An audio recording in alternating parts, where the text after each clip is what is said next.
Hey everybody, it's Mitchell Berry back again with another episode of Define Success, where we talk to people who have found success on their terms, whether that means making $1 million or staying at home with their kids. Let's dive right in. All right, so we've got Briley Simpkins. Yep. Thanks for coming on today. So let's just start out and tell everyone kind of what you do, what you own, because you own something pretty unique, which is really neat and new to the area. When did you start it? 2021. Okay, yeah, so we're only a few years in, but it's taken... This is season 3. Okay, but it's taken a hold of the community pretty intensely. Yes. So give a rundown on kind of what you've got currently going. So I own JV's Barnyard. We're a mobile ice cream business. We started in 2021. We kind of started when the pandemic was still going around, and we weren't sure if storefronts were going to be open. We weren't sure how bad the pandemic was going to continue, if it was going to stop. So it was actually my husband's idea, and we decided to open up a mobile ice cream business. Yeah. So we are fully mobile. We have one ice cream truck. We have a second one that is being made currently right now by my husband. And then we have lots of indoor options. So we've got where you can have one of our indoor freezers, and our employees can serve ice cream to weddings and birthday parties and things like that. And then we've got prepackaged scoops options. So it's really like a plan B of going fully mobile, and then eventually we'll have a storefront kind of thing. That ended up developing into, this is kind of a plan A. We're going to keep rolling with this. We're going to keep going with this. So it's a fully mobile ice cream business that I never dreamed would even be a thing. And now here we are going into our third ice cream season, and we have no intentions of getting a storefront, at least within the real near future. Right. As of right now, we're going to keep going with the mobile thing. Yeah. I can't remember where the first time we saw you guys Myriad was. Brewery. Okay, I was about to say, still I remember thought you. it was, you but and I your wasn't wife for came sure. up, and I still remember that you got the mini moo because it was early in the year, and you didn't, and so we only serve these mini moos. It's like a hot chocolate chip cookie, and we put a scoop of ice cream on top. It's amazing, but we cook it in a little oven thing, and so it makes the ice cream hot. So in the dead heat of summer, we can't have them. So I still remember the next and then you guys followed us to the next week. I think we saw you at a neighborhood on the north side where your parents or your mother-in-law. My parents, Yeah, your parents live. And so and then ever since then, we've kind of just randomly saw you guys, and you guys have been great customers ever since. So well, it's so good. I think that first year we probably gained 10 pounds just from the ice cream alone. Trust me, there's I literally I will not allow last year alone, I had only 3 whole scoops of ice cream. Now, granted, I'm sampling all day. Sure. That's the bad thing is I'm sampling, but I don't allow myself to have the whole scoops because I'm like, okay, you can have samples, don't have scoops, and don't eat the whole thing because then if I ate 3 scoops of ice cream every day, would not be at all right like this. So but it's been interesting. We had no. If you would have asked me 5 years ago if I would have been getting into the ice cream business, I would have said you're crazy. Why? I have no interest in ice cream, but it's crazy just to see where we've come. Yeah. So where did the idea come from? Because there are a ton of food trucks, and I feel like there's more and more every single day. And Myriad will have them, and Barker Brew House has them. They're always, and it's just new ones popping up. But you're the only truck that I've seen that's something completely kind of different. Yeah. So where'd the idea come from? So basically in 2020, when the pandemic was in full swing, you remember everybody had a little bit of extra time on our hands, and I was just reading a lot of inspirational books. I was reading a lot of books about your life and your passion and your movement forward and what your purpose was in life. Right. I actually read the book called Own Your Everyday by Jordan Lee Dooley. Highly recommend that book. It literally, I say that book literally transformed my life. And it was basically talking about how your life is a path to walk on, not a box to sit in. And that to me was quit playing the safe route, quit doing something. I had a corporate job, 9-to-5 job that paid the bills, and it paid the bills very well, but I was very deeply unsatisfied after leaving. Even though I would work my tail off during the day, I was very deeply unsatisfied when I would leave work. So that book got me reflecting about what my favorite job of all time was and what I love. It wasn't an overly complicated question. It was just what do you love? Well, for me, I love animals. I actually started off in school to be a veterinarian. Okay. I'm clearly not a veterinarian. So that didn't work out, but I had a passion about animals. So and I started reflecting about what was my favorite job of all time. In college, I went to Western Kentucky University, and I worked on a dairy farm. It's called Cheney's Dairy Barn. It's in Bowling Green, Kentucky. And on their dairy farm, they also have an ice cream shop that they actually get the milk from their cows, and they use it in their ice cream. Very, very successful business. And so I would actually milk cows, and I would go down there, and then this cow on our logo is actually hand-painted after my favorite cow on the farm. Really? So she was a real cow. Her name was Bobby. Okay. And I've got pictures with her and everything, and then I would, after milking cows, I'd go down and I'd work in the ice cream shop. And I'm very personable. I actually like customer service. Yeah. Backing up a little bit, my very first job ever was actually at Chick-fil-A. Okay. When I was like 15 on the east side here of Evansville. Yeah. And I worked the drive-thru, and I made up saying, "Thanks for picking chicken. This is Briley. How may I serve you today?" That's great. So customer service, since like 15, I've always been in like the customer service. So I really liked animals. I really liked customer service. And so it actually kind of started, I started backtracking. I was like, okay, well, how can I get to where I have my favorite job again? Yeah. How can I get to that point where I'm no longer having to work this corporate, dead-end job? And so I started thinking about it. I was like, well, I'd love to have a farm. I'd love to have a farm. Like, if I could have anything, it would be a farm. And it's as simple as that. Like, I want animals. I want to be able to have 10 goats, 10 chickens, 10 cows. I want to be able to have all that. But financially, I couldn't afford it. So I was like, okay, well, how am I going to get there? How am I going to get to this dream life that I have with all of these animals and enjoying my job and my career? And so it's kind of like I started with the end goal in mind, and like started like working my way backwards. So well, if I want this, I could do this, and then if I want this, I could do this to get there, and then work your way forward. So we kind of started thinking of the idea, well, why don't we sell Cheney's ice cream, which is the dairy farm I worked on in college. Okay. Why don't we sell Cheney's ice cream, bring it up here to Evansville, Indiana, we sell it to everybody here, and then, then it develops into where it can eventually develop into our, it's on our farm. Right. We make the ice cream on our own farm. Then I can have my animals. It continues to develop from there. Yeah. So it's weird. Sometimes you have no intentions on having this career path in this life, but I think that's the beautiful part of it, is being able to have the unexpected. Yeah.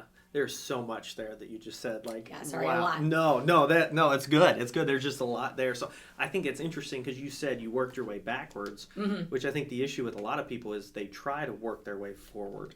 And that's, so for us in real estate sales, one of our big things is you set the goal. Yeah. And it needs to be not unattainable, but a stretch goal, because your brain automatically it tries to find a way to solve the problem. For sure. Yeah. So if you don't set the end goal, you'll never figure out how to get there. You're like, oh, well, I'm just going to start here, and then you might just stay there. Yep. So it's cool that you found the goal and worked your way back. Yeah. So. Well, for you, if you want to make, I have absolutely no concept of real estate sales, but $10 million in sales, by Q2, whatever it is, if you want to make, that in sales, okay, well, yeah, you can set that goal, but then how are you going to get there? Well, you got to, you could take a step backwards by I can make 10 phone calls each week or each day, and to new clients. And then, okay, well, let's take that and what will that gain you? And then take it a step further back. Okay, well, I could do an advertising campaign. Whatever, you could just work your way backwards. I think that is the biggest thing that has helped us, is like, okay, this is where we need to be. How are we going to get there? And like work your way backwards from there. Yeah.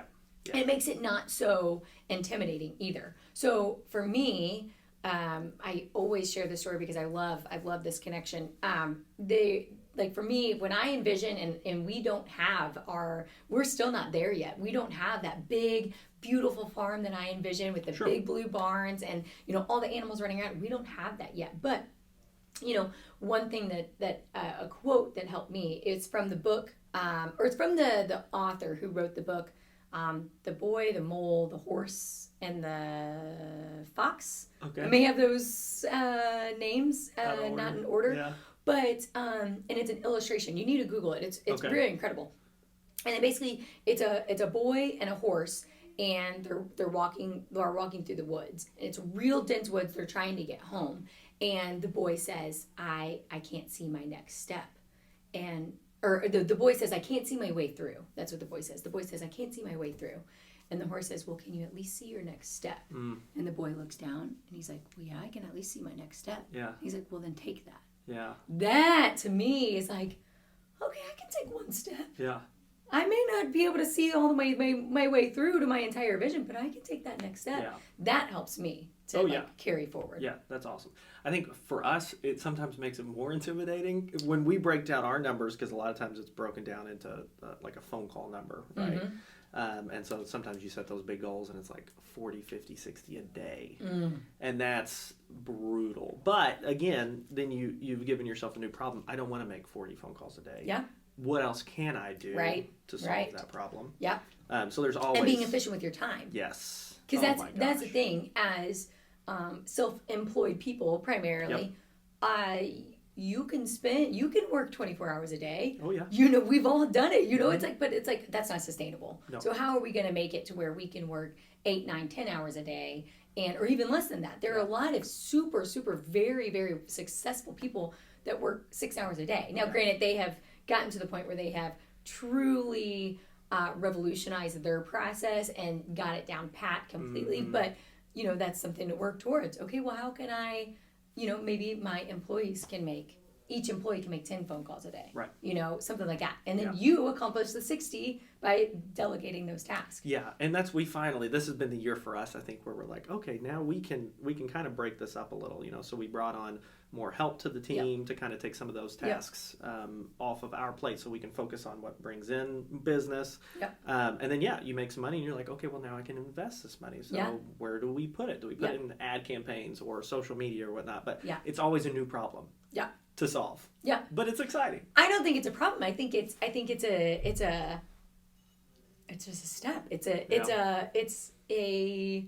I don't want to say adventure, but it's just a new, I don't know. And you're talking to me from a very optimistic point of view right now. If you talk to me tomorrow, I might be like, the world is ending, and you're right. These are all these problems, but you always have to operate. You have to try to operate when you are at your peak operating level and like your peak just mentality. You have to. That's when you're like setting goals. That's when you're like making sure that you're moving forward in the right direction. And then on the days when you're not at those peak states, you're like, okay, well, I'm gonna grind through the day. Mm-hmm. I'm gonna get my tasks done for the day, and then I'm gonna try again tomorrow. Yeah, isn't that funny? I think the personality that you have to have in a position like yours or mine is usually this very energetic, optimistic, like excited personality, but because of that, on really bad days, that can really tank really quickly. 100%. Like, you ask my husband, I am like, like today, I'm like, oh, we got this. We're going to be so successful. And then tomorrow, I'm like, we're doomed. This is the end. We're going to quit. But I think being able to be in a position that you and I are in and bounce back from those days is super important. And like, sometimes I will even give myself like 5 or 10 minutes. Like, I'm like, okay, Briley, you have 5 minutes to just reset. Like, and sometimes it works, some days it works, and some days it doesn't. But like, if anything, the next day can be a complete new reset. Right? Okay, this is a completely new day. Let's start this day off better than yesterday. Okay, well, yesterday I woke up and I got on my phone. Well, that set me back 30 minutes. Okay, so instead, why don't we wake up today, don't get on our phones, we're already 30 minutes ahead of when we were yesterday, and we drink a cup of coffee and we get some energy going and we get going. It's you just have to constantly be able to reset yourself whenever you are in those down phases. Because I think people view, you see these podcasts and you see videos and on social media and stuff, and you think that we're at this peak level performance all the time. Reality is that's not the case. Reality is that there are some very, very dark times. There's some very, very challenging times. But it's the days that you do operate at that higher level of efficiency that you have to push. That's when you have to recognize that and say, okay, today's a really good day.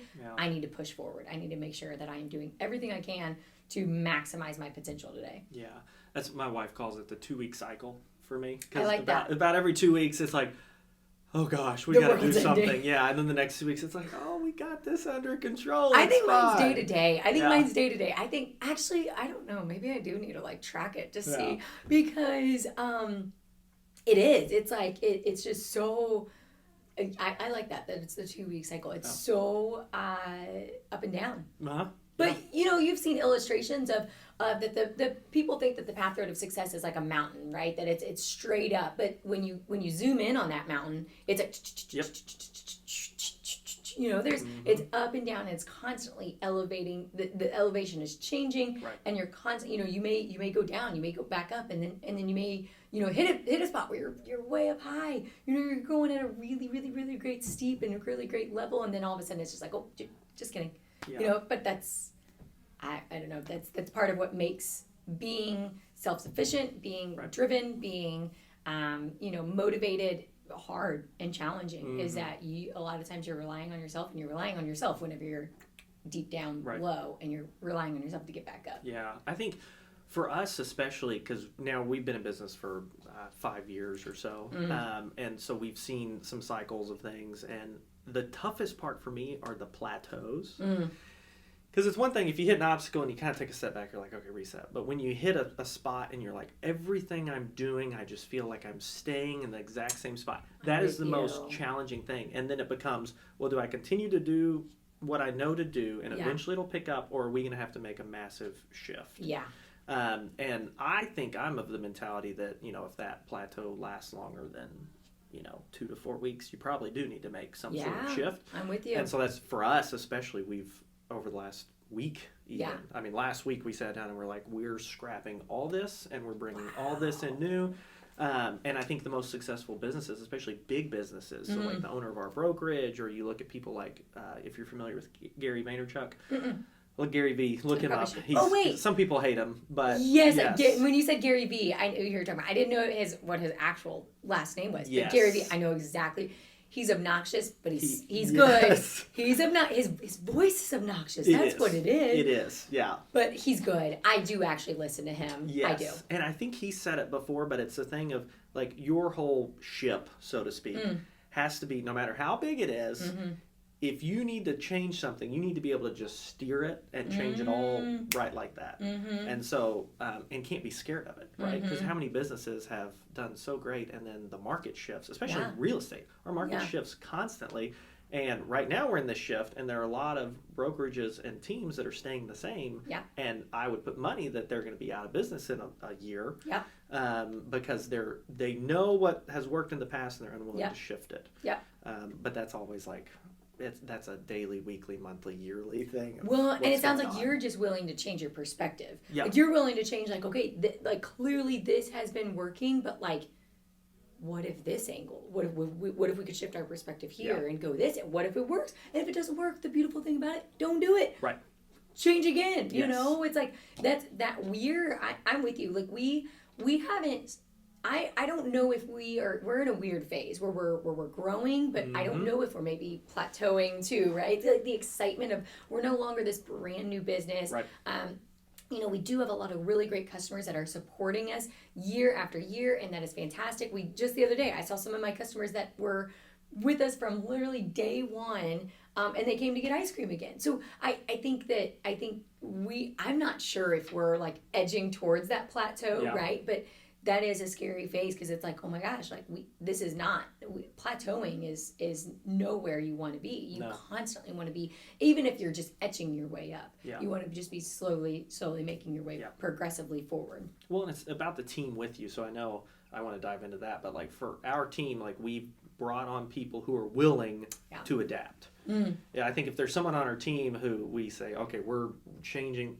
And granted, there are things that, like, you can't just switch things every week. Right. You do that, you're going to go out of business. Right. But if you've tried something for 3-6 months and it's like, this isn't having the return we need to switch it. And so having team members, because you, as the owner, all day long can say, we're going this route. But if everyone underneath you goes, I don't really want to do that, or they don't have the enthusiasm behind it, you're still stuck in the same spot. But that's you as the owner. That's where you have to be obnoxiously enthusiastic. So Ed Milet, I'm sure you've listened to him.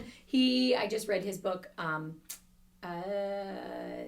Power of One More. Just read that book, pretty good book. And in one of the last chapters of it, it literally talks about how, like, you have to be, I think he literally used the word evangelist. And when I thought of the word evangelist, I thought it was more of like relating to like religious things, but he was like, you have to be so insanely passionate about what you do that, like, you almost may come across as like obnoxious about your industry or this idea or whatever. But if your employees or your subordinates can even reciprocate even a portion of that, and they feel that energy, that's what I feel like. But I say that, but there's a lot of times when I will ask my employees, I'm conflicted. What do you guys think? Because they have a different perspective than you do. Completely. So if you're super crazy, like you know that this is going to for sure work and you're super crazy about it, then that's when you need to be like 100% like, yes, let's make sure and portray this to our employees and be on this insane high level of energy with them. But when you are conflicted, I think that's a great time when you know that you have the right team underneath you, is when they can give their feedback and not feel like they're going to be scrutinized by you, and say, because there's been multiple times that I'm like, what do you guys think? Like, this is not clearly not working. I've tried 100 different ways to do this. It's not working. What do you guys think? And then they come up with fantastic ideas. Yeah. So, and then, we can bounce ideas off each other, but I think leading with that enthusiasm and that passion, it doesn't necessarily have to be high energy. It just has to be passionate about it. And like, you are just fully confident that no matter what, your business is going to make it. Yeah. You're gonna go through some pretty dark times if you have to. Yeah. Your business is going to make it, like, no matter what. And I'm gonna drag you suckers with me, and we're gonna make it together. That's know. So like that's sometimes the mentality you have to have. It's like, all right, we're gonna make it, like no matter what. I love that. Mm-hmm. So how many employees do you have now? Yeah, so we have 6 employees now. Okay. We are actually, I've got a couple more interviews tonight that we are probably hiring about 3 more this year. Okay. My husband jokes, so my husband still has a full-time job. I was able to quit my full-time job back in August of 2022. And my husband still has his full-time job, and he always jokes. He's like, "Yeah, my wife won't hire me. She just won't hire me full-time." And it's clearly a joke. We both work an insane amount of hours for the business. So bless his heart, he's working 8 to 10 hours a day at his full-time job, and then turning around and working another 6 hours in the evening for JB's. But I'm able to dedicate my whole time for that. But we are looking at just continuing to grow pretty fast. Yeah. Eventually, it will be the goal to maybe have him to where he can join us full-time. But there's a big risk and security with that. So we're taking it easy for right now. Yeah. So August, congrats on that. Thank you. That's super exciting. Yes. What was that job?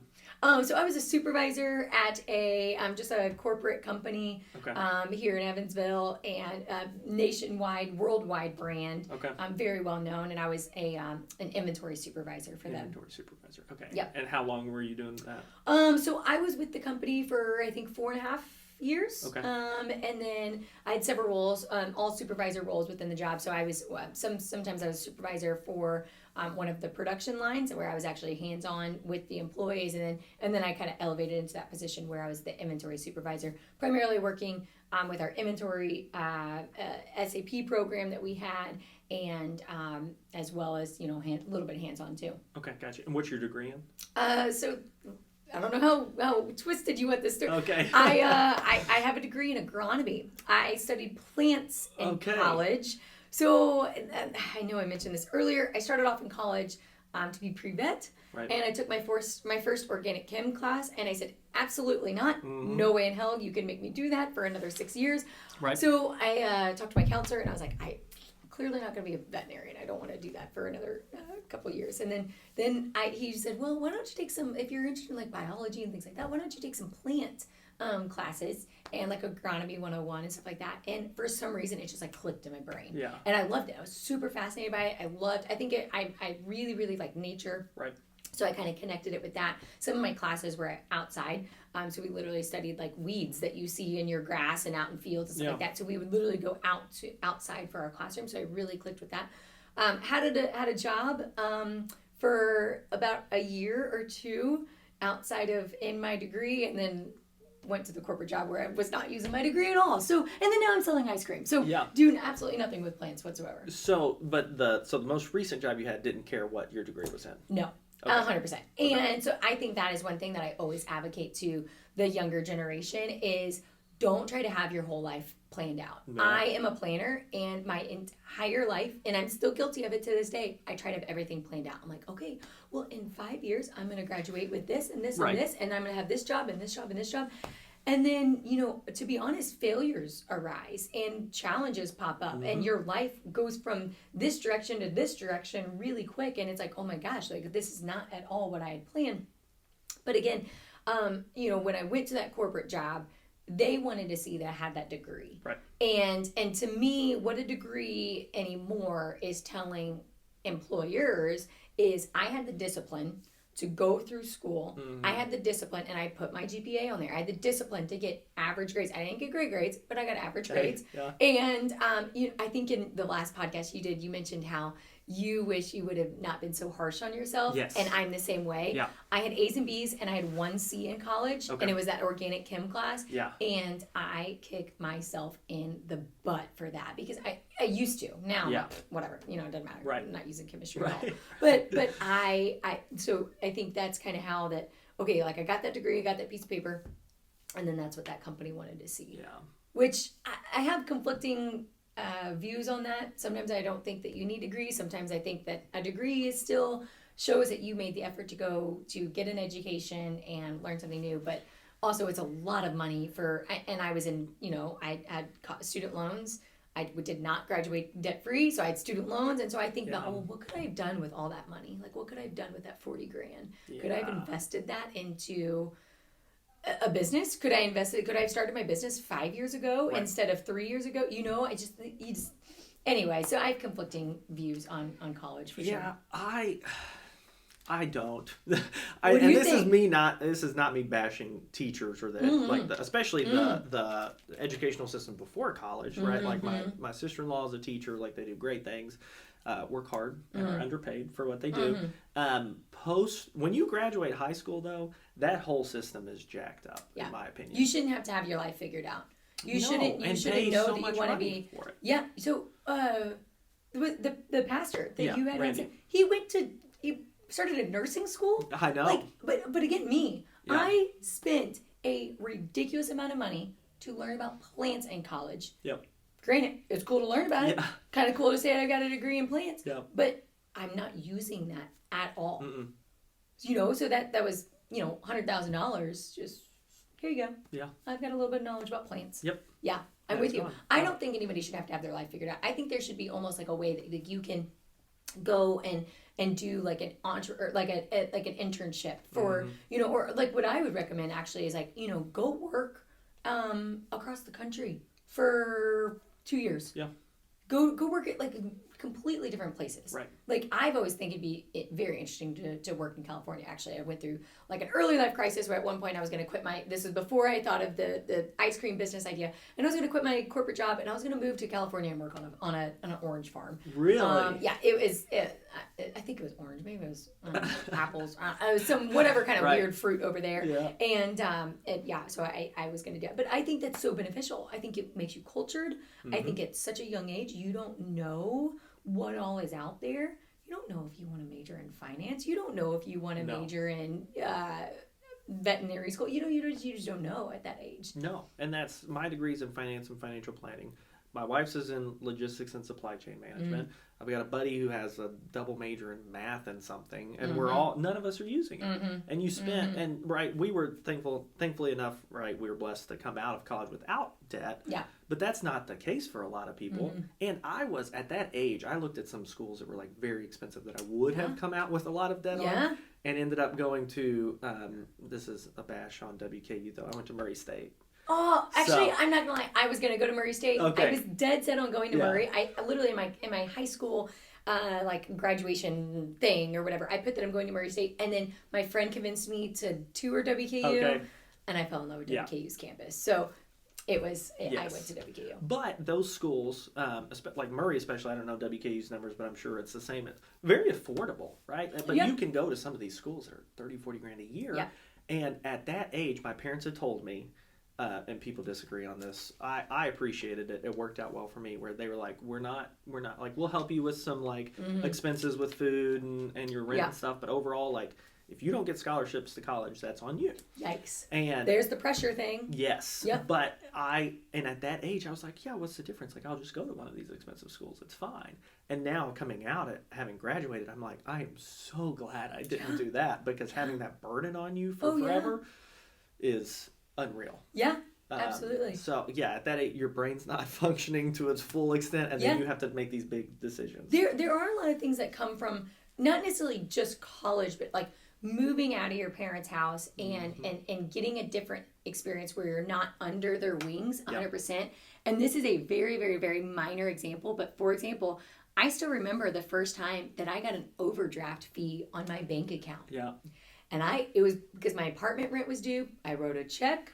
I just assumed I think we paid like $225 for rent. And we had a 4-bedroom apartment that we split with 5 people. Okay. So that was it. Yep. That's why it was so cheap. And it was awful. Anyways, but so I had $225, wrote my check to my landlord or whatever, thought it went, and then I got an overdraft fee. And I remember calling my mom and being like, Mom, why did you not make sure that I had enough money in my account? And she was like, honey, this is part of growing up. This is part, and now I'm like, I'm lasered on my bank account. I always make sure, you know what I mean? Yeah. So it's like, there are a lot of things but again, you can get that experience by just working elsewhere or moving across the country or doing whatever, I just think being cultured is very important. Yeah, and we've finally, we've gotten to the point where we've traveled quite a bit now, and we love to travel. Not everyone loves to travel or is in the position to do it. Yeah, but we've gone now, we've gone west, we've gone south, we've gone to a couple of countries in Europe, and you see all these different cultures and the way they interact. And I would say, if you asked 16-year-old me what he thought of Europe, it was like, no, we're the best in the world, and blah, blah, blah. Yes. And now you go over there and you're like, I'm not saying everything they do is right, but they've got some stuff going on that we don't have. The fact that they're drinking wine at 12 o'clock in the afternoon on a Thursday. Exactly. They're doing something right over there. The fact that they're vacation or their holiday, they call it holiday. Right. Their holiday, they respect holidays so much. I've seen memes and stuff before where it's like Americans, their return email that pops up whenever you're out of the office. It's like, I'm out of the office for 2 hours for a major heart surgery, but please text me if you need anything. I will be right back at 3 o'clock. And yet, Europeans, their response would be, my child had a play and I'm just taking the rest of the day off just to be with them. It's like, oh my gosh. But America's kind of bad about the hustle culture. Right. Which, I'm not gonna lie, I'm guilty of the whole hustle culture, but I'm trying to find that balance between hustle culture and working my way towards the balance. Yeah. I think Rob Dyrdek is the one that says having a harmonious, I don't remember exactly how he words it, but basically having a harmonious life should be the ultimate goal where everything is kind of in balance, which is easier said than done, but that's kind of one thing that I think between Europe and here, we got to find a balance between the two. Right. Yep. And I think I also am a part of the hustle culture, go, work. And I think a lot of times in a lot of businesses, you can be, one, if you enjoy it. Yeah. Right. Then it's fine. Right. And there are some days, like we talked about, that you're not enjoying it. Yeah. But overall, staying busy and hustling and finding the next thing is really enjoyable. What else are you going to really do with your time? Yep. But at some point, I feel like if you grind long enough, you can hit that point where you're like, okay, now I can really pull back on this. And so that's finally, we're going on a trip in 2 weeks back to Europe for 10 days, Paris. Oh my gosh. So for our honeymoon, we went to Paris, the Amalfi Coast, Rome, and back to Paris in 10 days. And so this time we're like, let's take the 10 days and stay in one spot. Yeah. We're guilty of that too. Yes. We're like, we've got 2 weeks. Let's jam as much as possible as we can into those 2 weeks. Very guilty. And it was our honeymoon. And everyone's like, why would you do that on your honeymoon? And we were exhausted, but we loved every second of it. Yeah. And now we're going to take the 10 days in one spot. But it's the first time for me in probably 3, 4, maybe 5 years. Yeah. Probably 3 or 4 that I'm mostly unplugging. Yeah. Because we've built a good team around us that can run everything just as if I was here. Yeah. I'm still going to have to check in once a day or whatever just to make sure. For your sanity. Yes. Yep. But that has been the biggest struggle. If you ask my team over the last 2 to 4 weeks, every time I think about it, I almost get stressed about going on vacation. Yeah. Because I'm like, oh my gosh, it all has to run. Yes. And what if it doesn't? Yes. Which I know it will. Yes. But being able to pull back at some point. Yeah. It is needed. Yeah. And Europe, we would laugh because we'd sit down for lunch when we were there. And then you'd see a guy sit next to you that clearly was on his lunch break. Mm-hmm. And they'd get the bottle of wine. Oh, yeah. And they were there longer than we were. Yeah. 2-3 hours just hanging out. And I'm like, there's something to be said for just enjoying friendship, relationships, nature, all that stuff. Just enjoying time. Yes. Right? And enjoying the just presence of this is what I'm doing right now. Yeah. Like this wine tastes really good, or this bread, like just enjoying I sound like I've got this all figured out, but I am like literally learning how to do this as we speak. Yeah. And we are in the same boat where if I would have this interview, success, I think your success changes as your perspective changes. And if you would have been interviewing me 5 years ago, it would have been completely different. If you would have interviewed me 3 years ago, it would have been completely different. If you would have interviewed me 6 months ago, I mean, it's constantly evolving. But, one thing that with the hustle culture, when I first started the business, I was like, I want to work 100 hours a week for the rest of my life. Like, I love this. I want to work. But then it's like, and we don't have children yet. And, eventually that is in the plan. Right. But we almost wonder like, okay, well, what if we get to the point where we don't want to work 100 hours a week? Like, what if we get to the point where we're like, okay, well, how can we get to the point where we can go on vacation and our business can still run? In the past 2 years, the business has shut down when we go out of town. Right.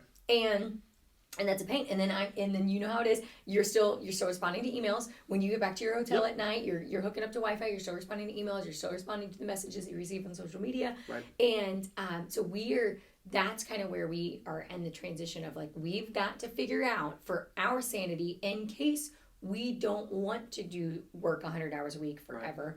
We've got to figure out, and then just figure out how we can enjoy our time better. Yeah.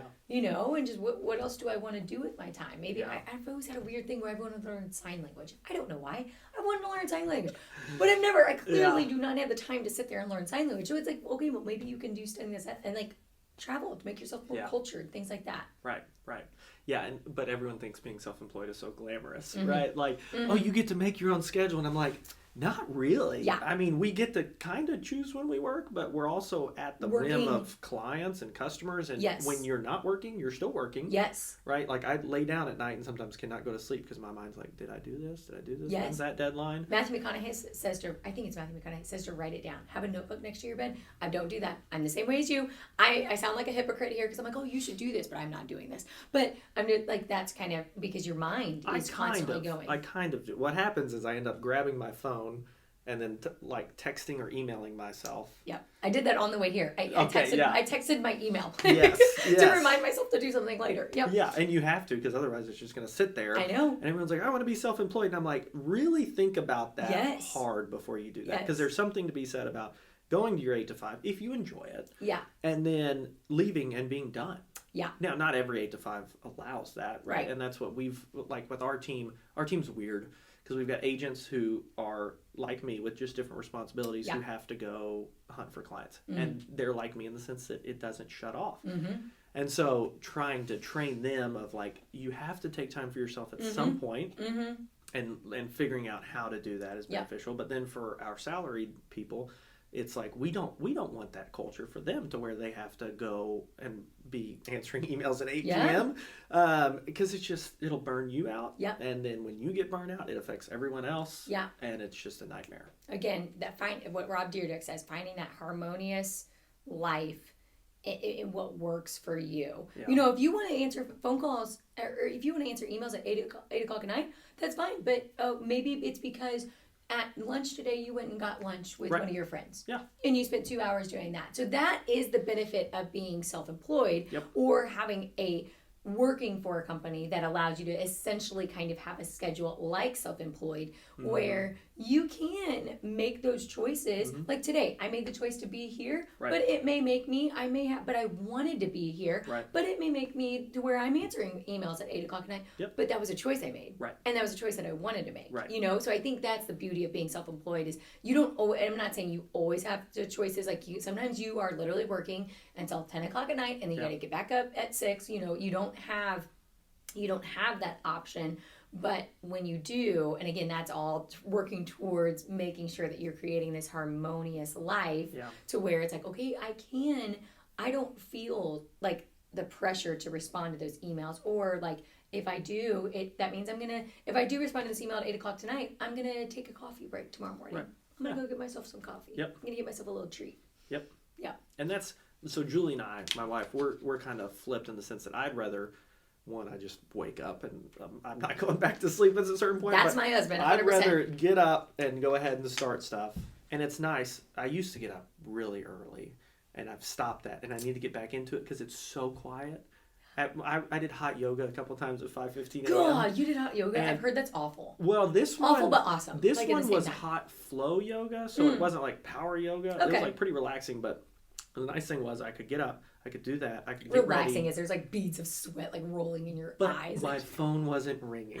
Ooh, and I was like, I can that. Focus on stuff without any that. notifications because everyone else is asleep. True. But then at nighttime, that's my time to calm down. Yeah. My wife is the other way, right? She's not a morning person, but then she does like a lot of our tax stuff and all that. Mm-hmm. She'd break out the laptop at 8:30 p.m. and start, filing away. And I'm like, and she's asking, where does this go? And I'm like, no, don't ask me that right now. This is my time to shut it off. This is my peace time. This is my Zen zone going on right now. But yeah, everyone's different, right? Yeah. Like your morning person, night person, this. What do you want? And you can somewhat make it fit. It also depends on your industry, right? For us, like we've got clients, especially in this market, they want to see a house. They need to see a house quick. Yeah. And so, like, we can't necessarily, if that client can only go at 7 p.m., I've either got to be there or I have to have someone there at 7 p.m. to show that house. Yeah. And so there's always that stuff that's, and in our industry, if you don't help them, they will find one of the other 800 realtors out there that will. Yeah. Unless they truly see like we've got some great clients who like see the value we add, and they're willing. Like I've had clients say, no, if you cannot show it, that's fine, and we always find a way to show it. But they've made that statement of we'll lose the house because we see the value you add. And at some point, every business, if you get to that point where you provide a quality service or product, your client base becomes so loyal, and then that makes your job way easier on a multitude of levels. Because you want to deal with people who are enjoyable too. So absolutely.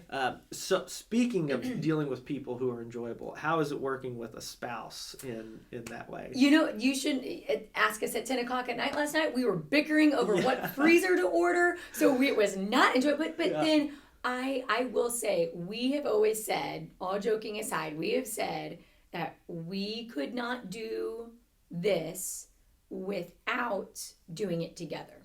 And what we mean by that is we wouldn't understand the pressure that the other one was under. So if he was not just as involved in the business that I was, when I come home at the end of the day and I say, oh my gosh, we had a line 100 people long and we had this and this, and then I've got to file our taxes, all this stuff. If he didn't understand what I was doing and I didn't understand what he was doing, we both have different roles within the business. Right. But if we didn't understand the pressure that each other was on, and also it would be very challenging. But then also what I think and what we have always said, and I think is a very, very beautiful thing, is that before, I think about our wedding day. When our wedding day was a beautiful day, it was fantastic. Everything went perfectly. But we didn't have like a vision for our future. Okay. It's a weird concept to understand. And I don't know if anybody else is maybe in this same, but we didn't have and then even like a year after we got married, we would work our 9-to-5 job. We'd come home and then we'd work on the back patio or work on landscaping or, we did a lot of remodeling to our house. But it was almost like we were trying to like fill those voids of time. Right. I mean, we chose not to have children, early on in our marriage. And so we didn't have like anything, to work towards. Like it wasn't like, oh, we're like raising these beautiful little humans and this is our life goal. Like we didn't have that. And eventually we do plan to have that. But it was all of a sudden once we developed the business and once we both were like fully understood, like this is the vision for the business, this is where our life is. It was like all of a sudden we had a direction to move forward to. Yeah. And I swear, like we talk about it all the time, that it's like, it's so refreshing to have a vision together. And, I know that I have very, very, very close family friends that they both are not involved in each other's businesses. They have separate businesses and that works for them. So they may share a shared vision for their life, that they dream to have a home on the beach in California, whatever it is. At least if you have that shared vision for your life, I think that's very important. And that's what JB's has brought to us. It's brought to us that this is where we're at now, and this is our future vision, and it's a very beautiful thing that has Really, again, I didn't understand, like, again, our wedding day, I didn't think about the future. Yeah. So now that I think back to it, I'm like, where were we going? Like, what direction were we heading? And then now it's like, oh, wait, we have this direction we're heading and we're doing it together. This is fantastic. That's neat. Yeah. And I'd say it's similar for us. Julie was working a corporate job when I had jumped into this. And eventually we got to the point where she was like, I don't want to do this every day. Like, this is not for me. And I was like, okay, well, we can put you into the business. Yes. Like, this will work. And she used to be at the point where, it would be 8 p.m. and I'm on the phone and I'm writing offers and all this stuff. And she's like, can you please just sit down and spend time with me? After she was in the business for a bit. She understood. Completely. Yep. And so then it was like the phone would ring at 7:30 and I look at her and I'm like, I really don't want to. And she's like, it's fine, take it. Because she knew, like, some things. Now, we still have to have the boundary of, we're going to dinner. There's no urgent needs. Yes. If a client can wait an hour. Yeah. Right? Like, we're going to get to you as soon as possible. Yeah. An hour is doable. Yeah. And so it's turning the phone on do not disturb or whatever and setting it aside. And again, you've got some clients that completely understand that. It's great. But then I've had some people out there who I don't respond in an hour and they're upset. Yeah. And it's like, you've got to realize, like, we have a life too and have to have some sanity. Yeah. But at the same time, it's also what I signed up for. Yeah, I know. And we go back and forth to that. Like, customer service wise, if somebody, like, if I call a construction company, I don't know. If I call a construction company and they miss my call, but then they immediately call me back, I'm like, ooh, I'm impressed by that.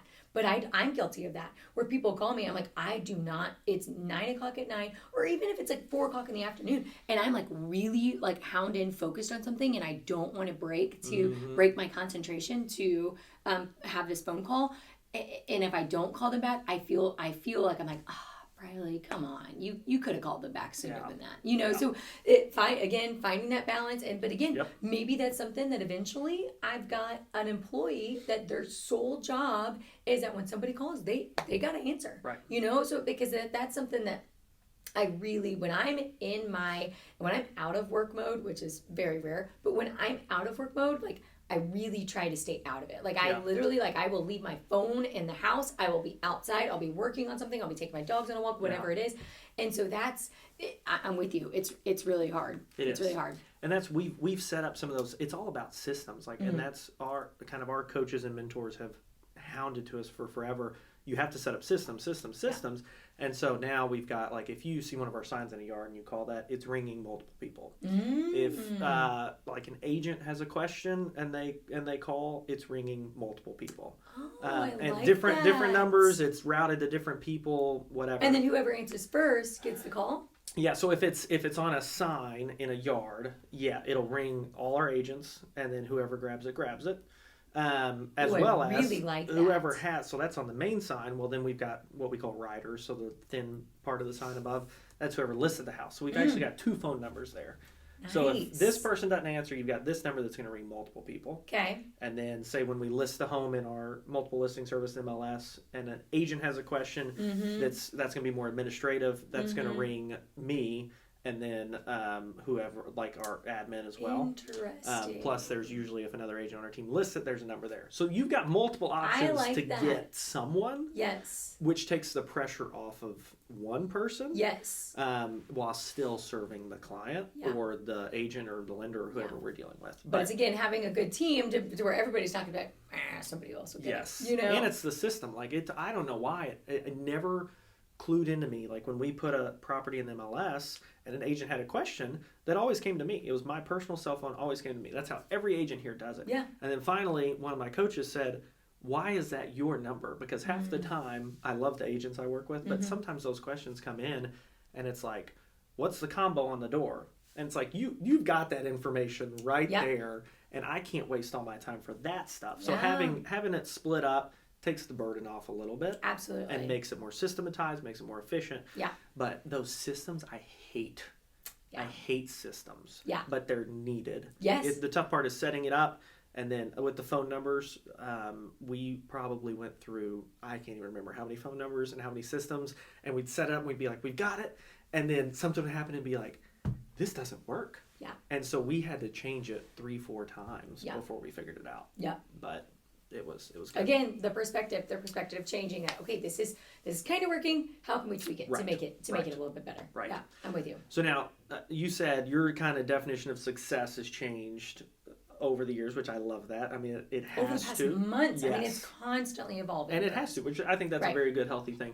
So currently, though, where would you say that definition sits for you?